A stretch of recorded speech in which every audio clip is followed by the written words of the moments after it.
네, 안녕하세요. 주식은 역시 기리기리세 기리십니다. 안녕하세요, 기림들. 자, 새로운 한 주가 이렇게 출발을 하게 되었습니다. 그리고 오늘 증시도 또 상승하는 모습을 나타내고 있는데요. 과연 요 녀석이 얼마나 상승할 수 있을지 경제 공부를 통해서 조금이나마 예상 그리고 어떤 종목을 또 사야 되는지 그런 것들을 공부를 해보도록 하겠습니다. 같이 공부하시죠. 렛츠 기!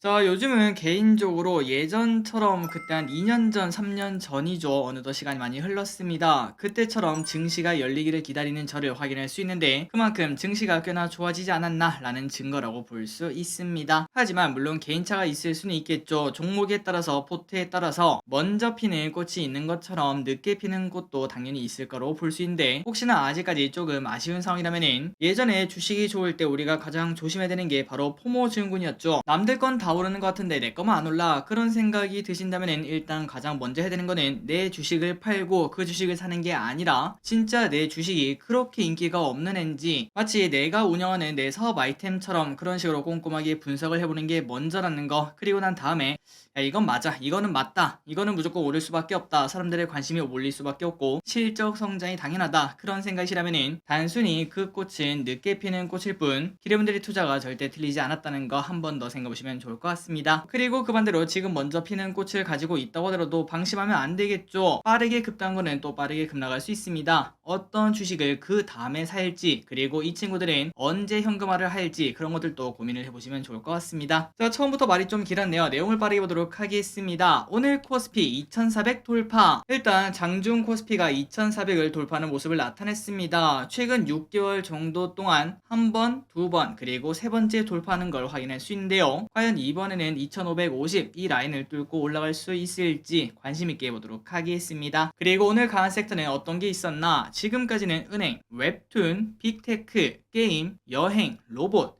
이런 관련주가 급등하는 모습을 나타내고 있고, 또한 최근 들어 외국인과 연기금의 매수가 지속적으로 들어오면서 주도 주체가 이 두 명인 걸 확인할 수 있는데, 그렇다면 요 녀석들이 무엇을 사고 그리고 무엇을 꾸준하게 사는지 매우 중요하겠죠. 거기에는 수급이 몰리면 주가가 상승할 수밖에 없습니다. 그 주식을 꼭꼭꼭 매일매일 파악을 해보시면 좋을 것 같습니다. 그리고 왼쪽에 코스피 차트를 봤을 때 결국은 모든 이평선을 한 번 더 뚫고 다 올라갔는데, 그래서 지금 목표는 얼만가 라고 물어보신다면 물론 절대 이런 걸 예측할 수는 없겠지만 저기릿의 개인적인 생각으로는 한 2550, 그때가 지난 8월 그때 고점이었거든요. 일단 그 라인까지는 회복을 하지 않겠나 라고 조심스럽게 생각을 하고 있고, 그리고 그 이후에 그 라인을 뚫고 올라간다면은 2600도 충분히 노려볼 수 있겠죠. 일단은 1차 목표는 2500에서 2550 이 라인을 관심 있게 봐야 될 것 같습니다.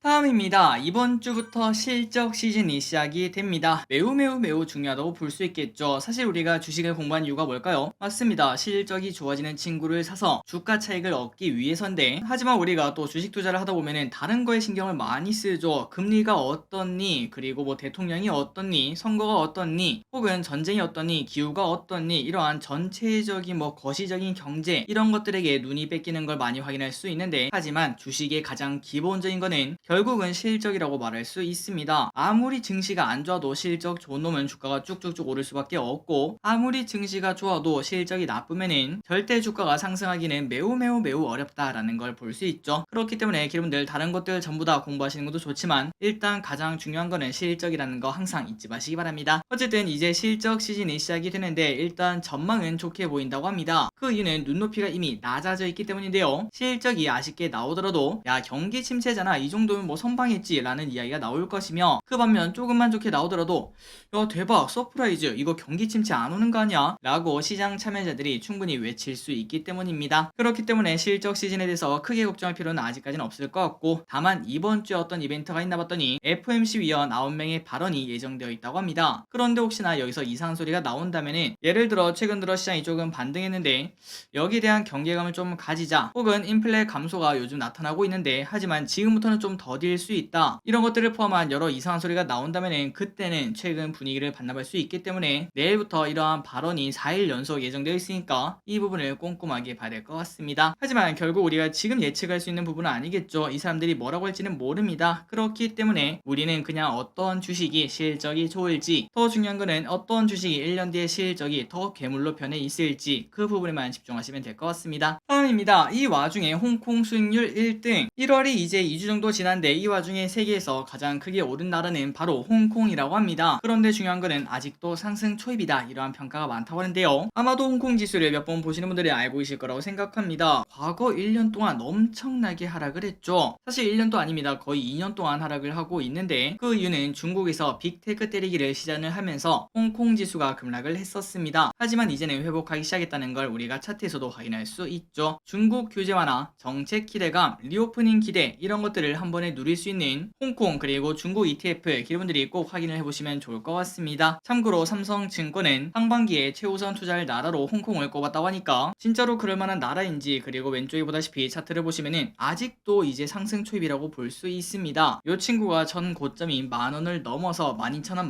13,000원까지 갈만한 그 정도의 힘이 있을지 그런 것들을 확인해 보시면 좋을 것 같습니다. 다음입니다. 공모주 청약하세요. 월화학 공모주 두 개가 현재 대기하고 있습니다. 바로 미래반도체 그리고 오브젠 이 두 개인데요. 이 중에서 반도체 유통 전문 기업인 미래반도체는 충분히 청약할 만한 기업이다 라는 평가가 나온다고 합니다. 그 이유는 정말 심플합니다. 이런 시국에 기관 경쟁률이 무려 1576대 1이 나왔으며 이는 과거에도 더블 이상을 노려볼 수 있는 그 정도 경쟁률이라고 말할 수 있겠죠. 다만 좀 아쉬운 거는 섹터가 반도체 유통이라는 거 시장 상황이 그나마 좋아지긴 했지만 아직까지도 좀 아쉽다 이런 걸 봤을 때 엄청난 급등을 나타내긴 좀 어렵겠지만 그럼에도 우리가 청약을 할 만한 그러한 매력이 있다고 볼 수 있습니다. 신한투자증권에서 진행을 한다고 하니까 꼭 공부해 보시기 바래요. 다음 소식입니다. 최종금리 3.5%로 통계를 때 금리 인상이 멈출 것으로 보이는 이 와중에 우리는 뭘 사야 될까요? 당연하게도 국채가 1순위가 될 수 있다고 합니다. 현재 채권 전문가들이 많이들 이렇게 말을 한다고 해요. 그러니 기분들 채권을 뭐 100% 사는 게 아니라 한 20%라든지 아니면 예전부터 가장 좋은 방법은 주식류 그리고 채권사 이 방법 아니겠습니까? 그 정도로 한번 사볼까라는 걸 공부해 보시면 좋을 것 같습니다. 참고로 채권을 사는 법은 주식이랑 똑같습니다. MTS나 HTS 이런 데 들어가셔서 채권을 검색하거나 아니면 메뉴에서 채권을 찾아서 들어가시면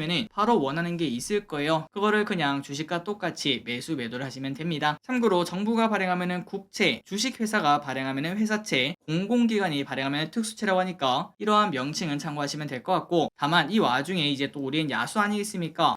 야 어차피 이왕 하는 거 금리가 높으면 좋겠지 라고 생각하면서 금리가 너무 높은 거를 고를 수도 있는데 하지만 금리가 높다는 거는 사람들의 선택이 많이 안 간다는 소리입니다. 말 그대로 그 정도 금리를 해도 사람들이 돈을 안 빌려준다는 소리가 되니까 그만큼 매력적이지 않고 그리고 위험하다는 소리가 되겠죠. 안 그래도 경기 침체가 아직 올지 안 올지 그런 정확한 상황이 아닌데 이 와중에 그러한 리스크를 가질 필요는 없다고 생각합니다. 그러니까 금리 높다고 좋은 거다 라고 생각하지 마시고 이왕이면 안전한 국채부터 시작하는 게 어떻겠나 라고도 볼 수 있겠네요. 다음입니다. UAE 300억 달러 투자. 지난 주말 동안 UAE 순방 일정에서 나온 소식입니다. UAE 정부에서 에너지와 원자력, 수소, 태양광, 방위산업 등 첨단 분야 한국 진출 기업에게 300억 달러를 투자를 약속을 했다고 한데요. 물론 아직까지는 MOU이기 때문에 시간이 지나봐야 확정될 것 같습니다. 어쨌든 엄청나게 큰 소식이라고 볼 수 있는데 그 이유가 뭔가 봤더니 투자 금액은 그동안 UAE 국가에서 국가 간 투자하기로 한 금액 중 최대 규모인 영구 122억 달러 그러니까 이번에 우리나라에 투자한다는 돈의 반도 안 되는 걸 확인할 수 있죠. 거의 3분의 1 토막 이번이 3배나 늘어난 걸 확인할 수 있기 때문에 엄청난 기대감이 나온다고 볼 수 있겠죠. 그래서 기재부는 국내 유망기업의 글로벌 경쟁력 강화, 국내 자본시장 발전에 큰 기여를 할 것이라고 전망을 했다고 합니다. 과연 어떤 기업에 돈이 들어가는지 그리고 어떠한 섹터가 오를 수 있는지 꼭꼭꼭 고민을 해봐야 될 것 같습니다.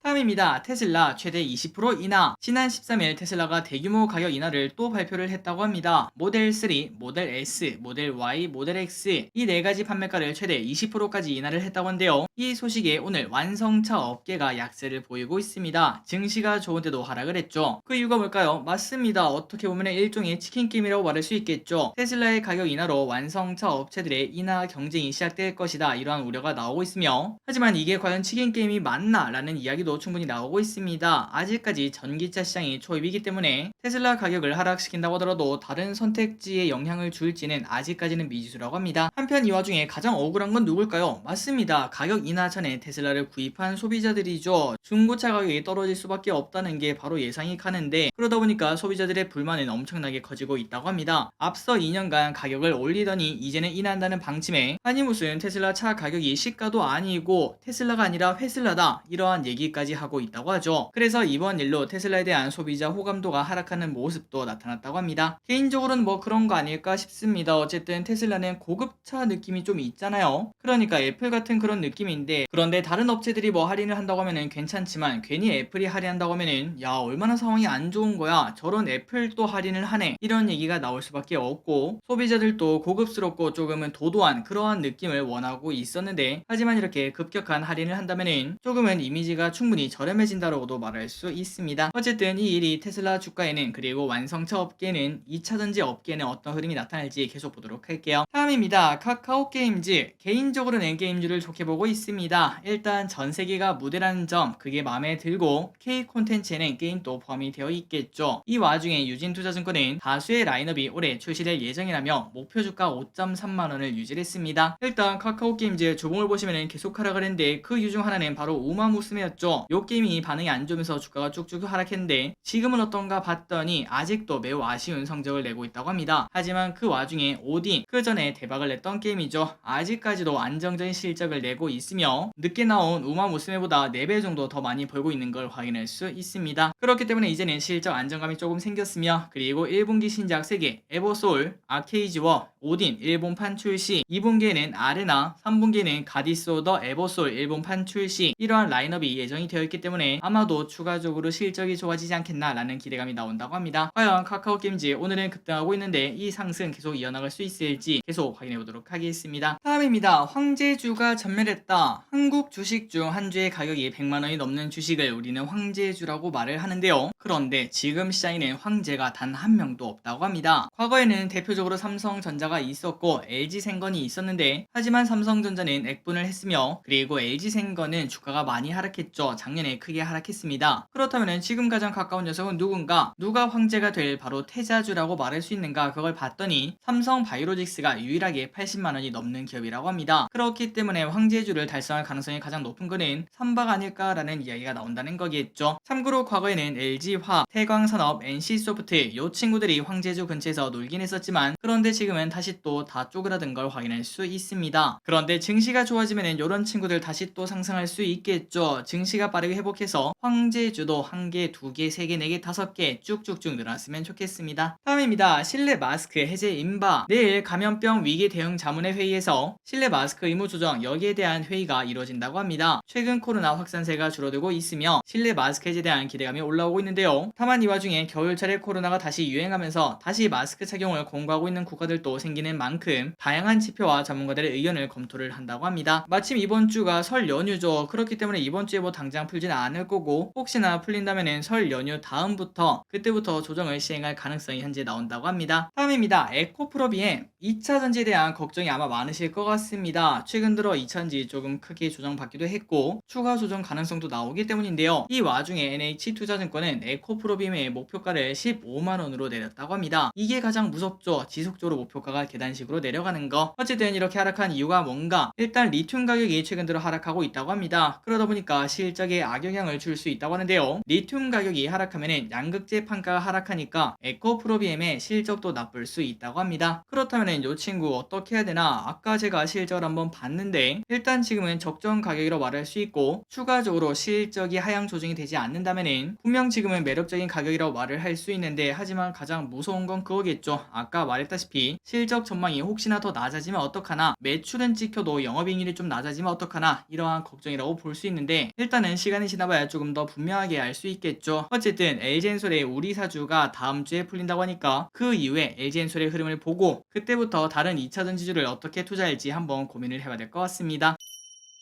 다음입니다. 최저임금 올랐지만 떨어졌다. 이게 뭔 소린가? 21년부터 2년 동안 최저임금은 6.6%가 상승했습니다. 그런데 소비자 물가는 7.7%가 상승하며, 따라서 실질 최저임금은 되려 떨어진 걸 확인할 수 있네요. 최저임금이 오른 게 아니라 오히려 떨어졌다고도 말할 수 있는 거죠. 그런데 올해 최저임금은 9,620원으로 작년 대비 5%가 상승을 했다고 합니다. 그리고 소비자 물가 상승률 같은 경우에는 1월에서 2월은 5% 내외를 나타내다가 이제는 하락해서 연간으로는 3.6%로 예상이 되기 때문에 올해 실질임금 상승률은 다시 또 플러스로 전환하지 않겠나. 이때까지가 조금 이상했던 거지. 지금부터는 인플레가 잡힐 거니까 실질임금은 올라가지 않겠나 라는 평가가 나온다고 합니다. 그렇다면 우리나라가 뭔가 이상한 건가? 당연히 아닙니다. 실질 최저임금이 떨어진 곳은 우리나라뿐만 아니라 포르투갈, 일본, 영국 등 OECD 국가 중 21개가 하락을 했다고 합니다. 그러니까 최저임금을 올리긴 올렸지만 인플레만큼 또 못 올린 나라가 그렇게 많다는 소리겠죠. 자, 이러한 부분도 실내 마스크 착용 의무 해제 이런 것처럼 결국은 전부 다 정상적으로 돌아갈 것을 생각을 해볼 수 있습니다. 다음입니다. 1인 가구 1000만 명 시대. 행안부에서 2022년 인구 통계를 발표를 했습니다. 지난 12월 기준으로 우리나라 인구는 19.9만 명이 감소를 했으며 3년째 감소하고 있다고 하는데요. 다만 이 와중에 1인 가구는 꾸준히 증가를 하고 있으며 1인 가구는 무려 972만 가구로 가장 많은 비중 41%를 차지를 했다고 합니다. 사실상 이제 우리나라는 1인 가구가 지배하고 있다고도 말할 수 있겠네요. 그리고 다음으로는 몇 인 가구인가 바로 24.2%가 2인 가구가 차지를 했다고 합니다. 그래서 이런 걸 봤을 때 확실히 1인 가구 1000만 명 시대를 앞두고 있다 보니까 1인 가구를 위한 가전이나 상품도 많이 나오고 있습니다. 또한 또 명절 아니겠습니까? 편의점에서는 명절 연휴에 도시락 매출 신장률이 높다 보니까 1인 가구를 위한 명절 도시락 아마도 뭐 전이나 그런 게 들어있겠죠. 그러한 도시락도 내놓는 걸 확인할 수 있다고 합니다. 그래서 우리가 앞으로 만약에 사업 같은 걸 한다면은 1인 가구를 노리는 그리고 나이가 많은 사람을 노리는 그러한 전략이 더 유효할 것을 충분히 생각을 해볼 수 있습니다. 다음입니다. 공인중개사 인기는 어떨까요? 요즘 부동산이 침체죠. 거래도 안 되다 보니까 문 닫는 공인중개사가 등장하고 있다고 하는데 하지만 이 와중에 공인중개사 자격증에 대한 관심은 여전히 매우 뜨겁다고 합니다. 올해도 약 40만 명이 국민 자격증이라고 불리는 공인중개사를 따기 위해서 응시할 것으로 보인다고 하며 에듀윌에서 조사한 데이터를 봐도 공인중개사, 사회복지사, 제과제빵 기능사, 주택관리사, 회계사, 공무원 이 순으로 가장 원하는 자격증을 공인중개사를 1등으로 픽한 걸 확인할 수 있습니다. 게다가 이제 만약에 우리가 엔잡러가 된다면 가장 먼저 하고 싶은 일이 뭐냐 이렇게 물어봤더니 첫 번째가 바로 부동산 투자였습니다. 일을 하는 동시에 그 다음에 임장을 다니면서 부동산 투자하는 게 가장 원하는 그러한 방법이라고 볼 수 있겠죠. 그리고 2등은 바로 저죠. 유튜브가 꿈이라고 하니까 기대분들은 참고하시면 될 것 같습니다. 어쨌든 이제 이러한 데이터를 봤을 때 최근 들어 부동산의 데이터가 좋지 않아서 부동산이나 아니면 공인중개사 이 인기도 떨어질 거다라고도 볼 수 있지만 절대 그렇지 않았죠. 아마도 지금 많은 사람들은 지금은 그냥 조금 쉬어가는 거고 결국은 다 나중에 좋아질 거다. 부동산은 불패다 이러한 생각을 가지고 있다는 걸 확인할 수 있습니다. 마지막입니다. 주택연금 가입기준 상향. 주택연금 기대분들 혹시 아시나요? 노후자금이 부족하거나 혹은 조금 더 쓰고 싶을 때 집을 금융당국에게 담보로 제공하고 매달 연금을 받는 제도입니다. 그런데 이 친구가 9억짜리 집까지만 가능했는데 공시가격이 많이 올랐죠. 그래서 12억으로 완화하겠다 이런 얘기가 나오고 있다고 합니다. 참고로 9억 원은 서울 아파트 중위 매매 가격에도 미치지 못하는 금액이다 보니까 지방에 사는 저에게 대신 9억짜리 아파트만 해도 와 진짜 비싼 아파트라는 생각이 들지만 하지만 서울 사람들은 주택연금을 하려고 알아봤더니 야 나는 안 되는데 이런 사람들이 정말 많았다는 거겠죠. 그런데 이번에 이게 12억으로 바뀌었다고 하니까 혹시나 이쪽에 관심 있다면 참고하시면 될 것 같습니다.